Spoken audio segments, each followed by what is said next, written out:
Hi everybody, and this is going to be part one of putting the master cylinder on the handlebar top.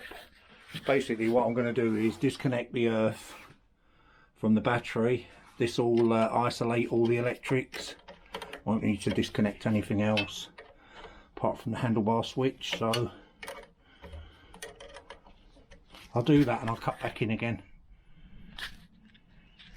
Right, so the earth cable is off the battery. Don't worry about the live. Now this battery's isolated, horn switch, etc. is all dead. So what I'm going to have to do is take the switch off, obviously the wiring, the handlebar lever, so the switch, handlebar lever, wiring, front brake cable's going to have to come out, horn casting's going to have to come off. I've already started stripping it, so if I can show you, the mudguard's off.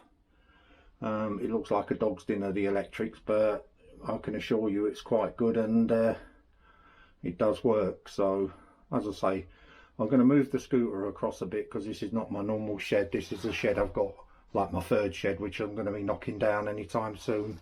So I'll cut back in when I move the scooter over.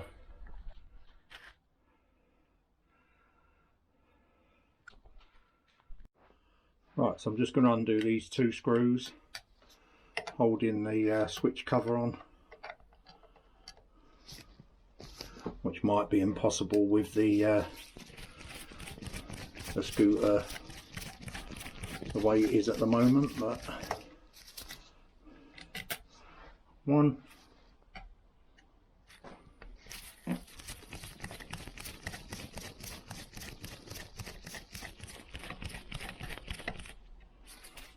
that's two.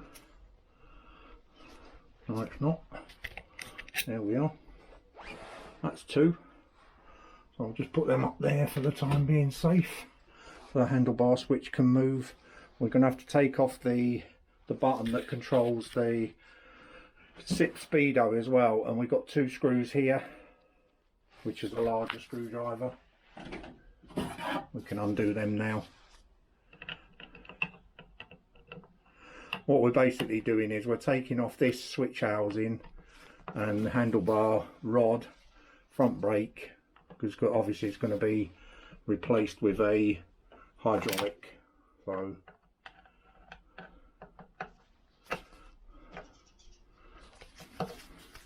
nice and tight, which you'd expect them to be.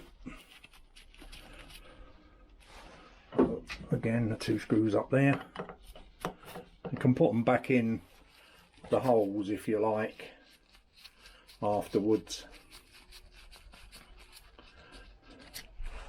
That's there too. So the handlebar switch itself, see how it moves? So it's now held in place with this screw here, which does the throttle. Yeah, or we don't need to remove anything, just undo that. Again, another screw, smaller screwdriver than that. I don't want to start busting heads up, or you can get an 8mm spanner again on that. Yeah, which I'm going to have to do, which should be in my pocket. There we go. What you don't want to lose is there's little washers inside here which actually gap, so that you can't pull this way. There's no play in that. Basically that's what that's responsible for. So I'm just undoing this screw as such. I'm actually holding the camera, so please excuse me if it's a little bit hit and miss. We can go ahead and unscrew that now. That's it. And again, save that. If you notice, there's a little washer under there. Lambretta were very good at using these like wavy washers rather than a lock washer. You can still buy them from scooter shops if you want to keep it all original. So what you do is just pull the lever slightly this way, so it's coming out. Can you see that? and that's moving on there. What we want to do is just push it back and make sure that these little washers don't fall inside the bike. We're going to grab them in a minute when we pull this off anyway, so I'll keep pulling.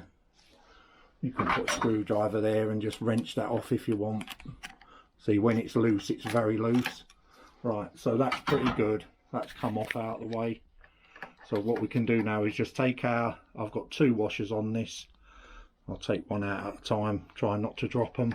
So there's one. And if we just push it back in again. No, I've only got one on it. Sorry, I thought I had 2. It's the end of the ball that holds it all in place. So there's my rod out of the way and put that down safely. So all I've got to do now is get this wiring out. I've already disconnected the horn, so I'm hoping I can just pull that through. Disconnect these cables from the headset from inside here. All of them, just pull them all off from there. Pull that up. I'll probably have to take the horn casting off anyway, so I'll cut back in when I've taken the horn casting. 4 screws, 2 at the top, 2 at the bottom, and bear in mind I haven't got the mudguard on it at the moment, so it's quite easy for me to take this apart, and then I'll come around the front of the bike and I'll show you pulling these cables out. Right, so I've got the horn one up, which is the white one, fed down the back. I've had to take out the handlebar switch because I decided to wire it around the back of it, which is great if you want to keep putting connectors on, but obviously I don't. So what you've got now is you've got your colours that come from this handlebar switch going into your light housing and also to your switch housing. So purple and pink, basically the pink, as far as I remember, is not doing anything on here. I can't remember, to be honest, what exactly, but purple is the power going in.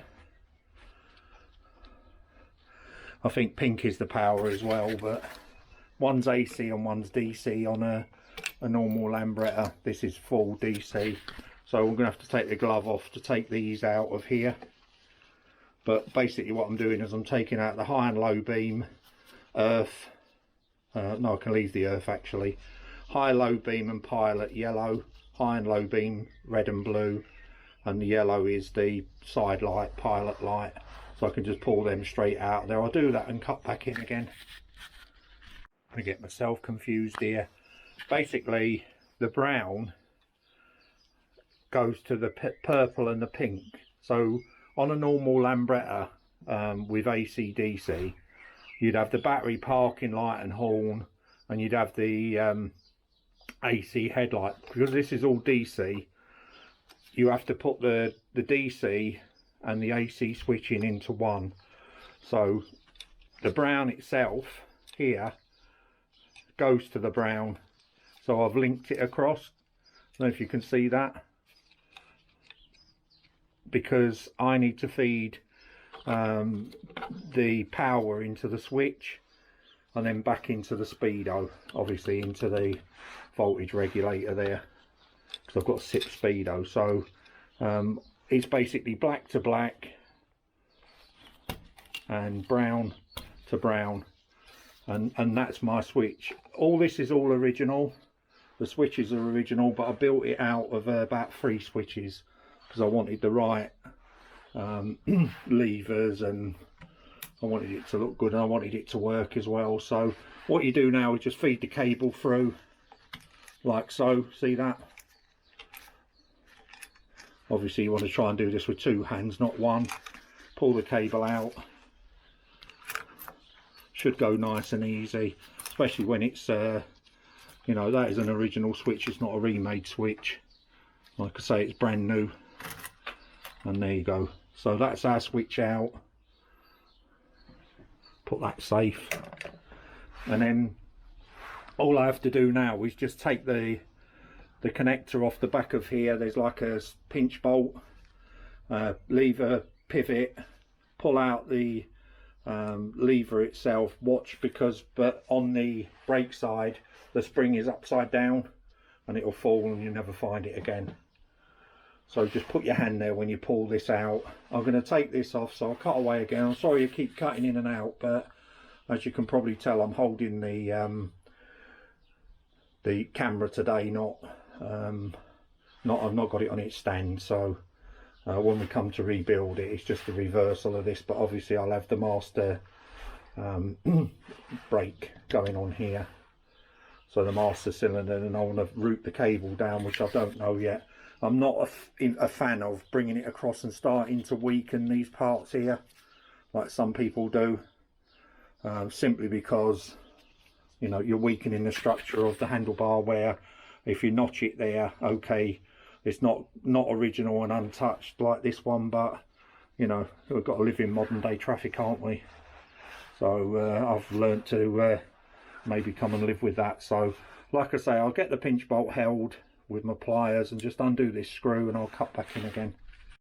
Right, the pinch bolt's out, so again I'll just stick that down on here, and then all we need to do is just pull this lever out, and obviously keep your hand below to catch the spring. There you go. If I turn that over, you can see the spring mechanism. So I'm just going to cut away again while I take the lever off. In order to get the switch housing off, you need to pull the cable out, the inner out. That should just wind off now. If we clear that there. Hang on, I forgot about this button for the speedo. So I'll just have to get a screwdriver, or a knife screwdriver should do it. It's only held on with double-sided tape. There you go, that's out of the way. And then that'll slide straight off. That there is a washer that basically should take up the slack of the handlebar throttle twist. And I don't know why, but it's catching on that. It should just slide off that, but you get the idea anyway. If that's solid, just give it a few whacks. It should come off anyway. I can't remember if I put it on afterwards, but you can knock that off by putting a rod through there anyway. This I'm on about. Just a nylon end cap, basically a guide. And I'll call that end of part one, because you know, that's more or less as far as I wanted to go today. Hopefully the master cylinder will be here tomorrow. As you know, I've already got the slave cylinder, and I've got the cable I'm using, so and I'll explain why I've changed to the one up here and not down there in the next video. Thanks for watching. Take care. Bye for now.